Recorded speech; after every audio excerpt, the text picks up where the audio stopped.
बड़ी खबर आपको बता दें, भारत के एक्शन के बाद पाकिस्तान में घबराहट देखी जा रही है। पाकिस्तान सकपका गया है। पाक पीएम की अध्यक्षता में नेशनल सिक्योरिटी कमेटी मीटिंग यानी कि एनएसए की बैठक की जा रही है। तो बड़ी खबर आपको बता दें, यहाँ पर देखिए पाकिस्तान की तरफ से कहीं ना कहीं बौखलाहट जो है सामने आ रही है।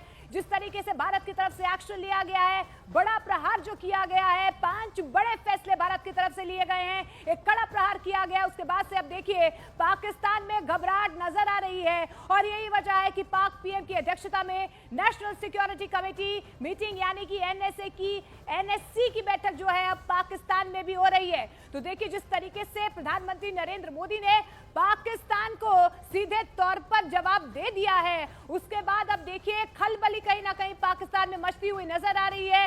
बैठकों का दौर वहां पर भी शुरू हो गया है, लेकिन ये साफ तौर पर देखा जा रहा है कि जिस तरीके से भारत ने कड़े कदम उठाए हैं, अब पाकिस्तान को उसी की भाषा में करारा जवाब दिया जाएगा। और यही वजह है कि इस घबराहट में अब पाक पीएम की अध्यक्षता में नेशनल सिक्योरिटी कमेटी यानी कि एनएससी की बैठक जो है अब पाक पीएम की अध्यक्षता में की जा रही है। देखिए पाकिस्तान डिनाइल मोड में है। पाकिस्तान बार बार कह रहा है पहलगाम में जो हमला हुआ है वो हमने नहीं करवाया, इसमें कोई लेना देना नहीं है, हमारा हाथ नहीं है। लेकिन उसके बाद भारत की तरफ से एक एक सबूत दिए गए।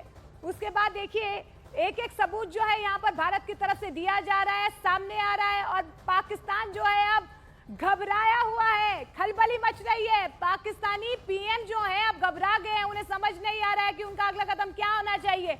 एक तरफ तो देखिए उन्हें यह डर सता रहा है कि भारत की तरफ से कहीं समुद्र के रास्ते कोई अटैक ना हो जाए। वहां पर तैयारियां जो हम देख पा रहे हैं अरब सागर में पाकिस्तान की तरफ से की जा रही हैं। वहीं दूसरी ओर देखिए आप चेहरे की हवाइयां उड़ चुकी हैं यहाँ पर और टेंशन में कहीं ना कहीं अब सरकार जो है, जो आका जो है वो नजर आ रहे हैं, क्योंकि साफ तौर पर रक्षा मंत्री राजनाथ सिंह की तरफ से कह दिया गया है न सिर्फ पहलगाम के गुनाहगारों को जवाब दिया जाएगा बल्कि उनके आकाओं तक भी पहुंचा जाएगा।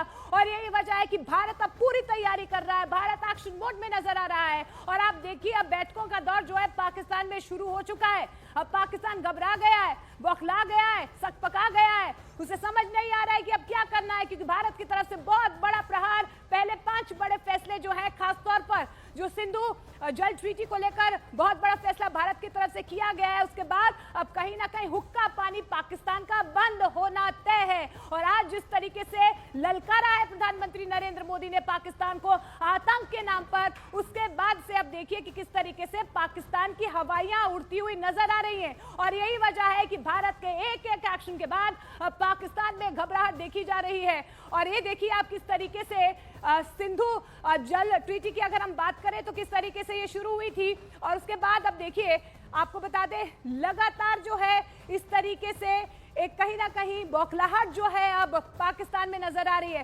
पाकिस्तान पर मुसीबतों का बादल फटने वाला है, ऐसा इसीलिए क्योंकि इंडस जल संधि की तरह अगर कुछ और नदियों पर रोक लगी तो पाकिस्तान की चुनौतियों में कई गुना इजाफा हो जाएगा। देखिए सूखा मरने वाला है पाकिस्तान, ये तय है और पाकिस्तान बूंद बूंद के लिए तरसेगा। ग्राफिक्स के जरिए आपको समझाने की भी कोशिश कर रहे हैं कि वो कौन कौन से प्रोजेक्ट हैं जो पाकिस्तान के लिए नई मुसीबत खड़ी कर सकते हैं। देखिए हम आपको बता रहे हैं कि किशन गंगा प्रोजेक्ट, झेलम की सहायक नदी, 2018 में यह परियोजना शुरू हुई थी। 23 किलोमीटर लंबी टनल के जरिए पानी को डाइवर्ट करती है। इसके अलावा रेटल हाइड्रोलिक प्रोजेक्ट, चेनाब नदी यानी कि 2021 में यह फिर से शुरू हुई थी यह परियोजना। पाकिस्तान को बहाव नियंत्रण की चिंता अब कहीं ना कहीं यहां पर अब सता रही है, घबरा गया है पाकिस्तान। तुलबुल नेविगेशन प्रोजेक्ट, झेलम नदी, 2016 में आपको बता दें कि उरी हमले के बाद दोबारा इसे शुरू किया गया। उस वक्त यहां पर जो है इसे डाइवर्ट कर दिया गया था, लेकिन जल प्रवाह को नियंत्रण करने में सक्षम रहा। चौथी आपको बता दें शाहपुर कुंडी डैम, रावी नदी यानी कि 2018 में इसे मंजूरी दे दी गई थी। अतिरिक्त पानी पाकिस्तान जाने से इसे ये रोकता है, यानी कि वहां पर जो पाकिस्तान को पानी जाता है उसे रोकता है। उज मल्टीपर्पज प्रोजेक्ट, रावी की सहायक नदी, 2020 में इसकी घोषणा हुई थी। जल भंडारण, सिंचाई, बिजली उत्पादन के लिए इसका इस्तेमाल किया जाता है। पाकिस्तान को मिलने वाला पानी रोका जा सकता है। जो सहायक नदियां अगर उनको भी डाइवर्ट कर दिया जाएगा तो पाकिस्तान का हुक्का पानी बंद होना तय है।